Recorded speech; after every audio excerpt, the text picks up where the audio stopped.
وہاں پر پراپر طریقے سے پروٹیکٹیو میجر لی ہوئی ہیں، سیفٹی میجر لی ہوئی ہیں، جس کی وجہ سے وہ اندر داخل نہیں ہو سکے ہیں، اور 3 کو ادھر ہی مار دیا گیا، اور میرا خیال ہے بہت جلدی ہی اس کا موقع آپریشن ہے، ان کو بھی مار دیا جائے گا. لیکن بات یہ ہے کہ یہ جان کے اب دیکھیں گے کتنے زیادہ ابھی آپ کے سامنے وہاں پر ایک انسیڈنٹ پسند ہو رہا ہے، پھر میاں والی اس سے پہلے بھی مستونگ میں ہنگو میں آپریشن ہوئے ہیں.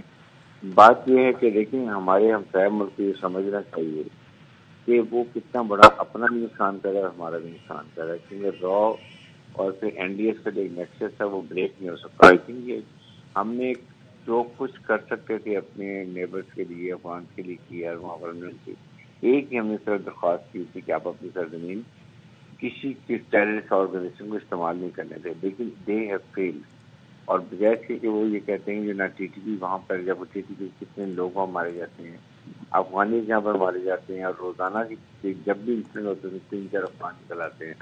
اس مقصد کے لیے میں یہ بات کر رہا ہوں کہ یہ اب اس وقت ایکسپیکٹ بھی کر رہے تھے کہ جب انلیگل امیگرینٹس کو ہم بھیجیں گے اس کا بیک لیش آئے گا، بٹ اس کا بیک لیش جتنا ہے ہم نے پوری تیاری کی ہوئی ہے، مسلح افواج ڈٹرمنڈ ہے.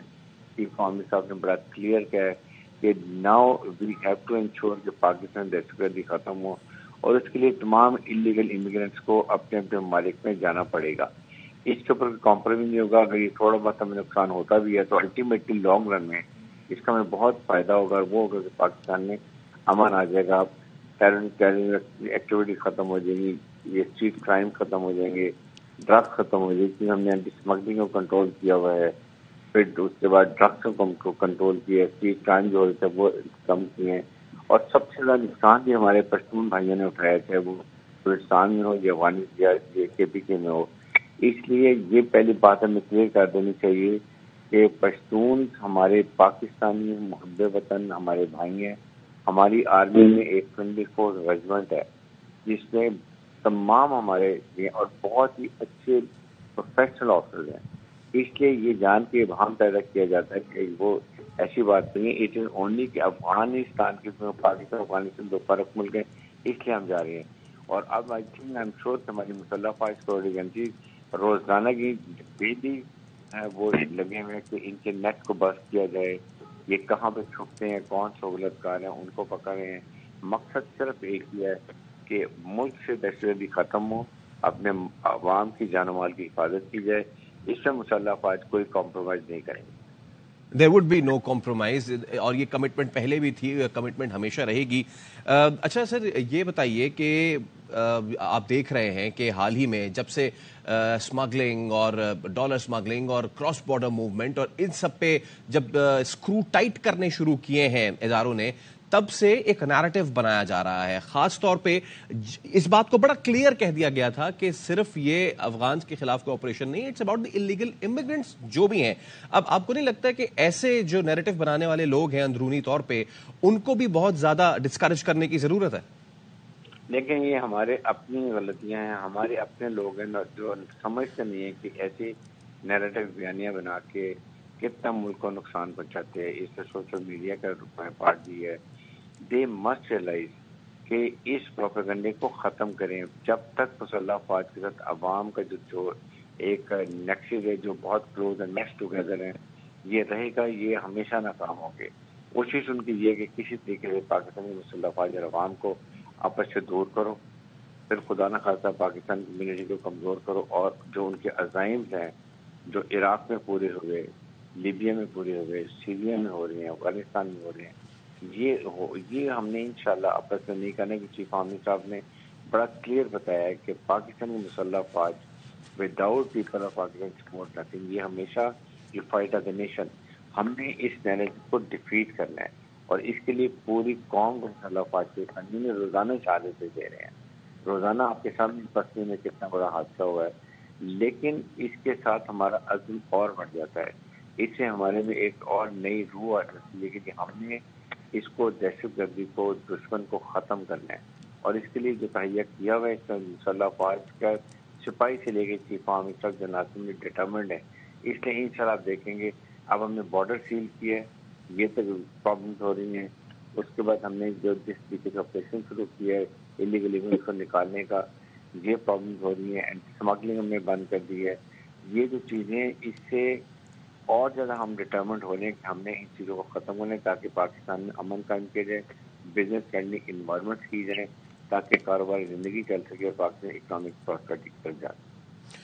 بریگیڈیئر صاحب، پاک افواج ہماری وہ ہمیشہ سے دہشت گردی کے خلاف سینہ سپر ہے، ڈٹی ہوئی ہیں، پہلے بھی عوام کی سپورٹ حاصل ہے، لیکن اب جو وقت ہے اس میں مزید سپورٹ کی ضرورت ہے، مزید بیک کرنے کی ضرورت ہے۔ دیکھیں، یہ ایک فیصل بہت ہی ضروری چیز ہے، لیکن پاکستان ہے تو ہم، اور پاکستان کی بقا حفاظت کے لیے مسلح افواج جتنی اسٹرانگ ہوں گی اتنی فیڈریشن آف پاکستان اسٹرانگ ہوگی، اور فیڈریشن آف پاکستان اسٹرانگ ہوگی مینس کہ پاکستان اسٹرانگ ہے اور پاکستان کی طرف کوئی میلی نظر سے نہیں دیکھ سکتا۔ اس لیے آج سے ہمیں تہیہ کرنا چاہیے کہ ہم اپنے مسلح افواج کے ساتھ کھڑے ہیں، ہم اپنے چیف آرمی اسٹاف کے ساتھ کھڑے ہیں، کیونکہ ان کی انتھک کوشش ہے کہ پاکستان کو امن کا گہوارہ بنایا جائے، نمبر ایک، اور پاکستان کو اکنامک ترقی کی طرف لے کے جائیں۔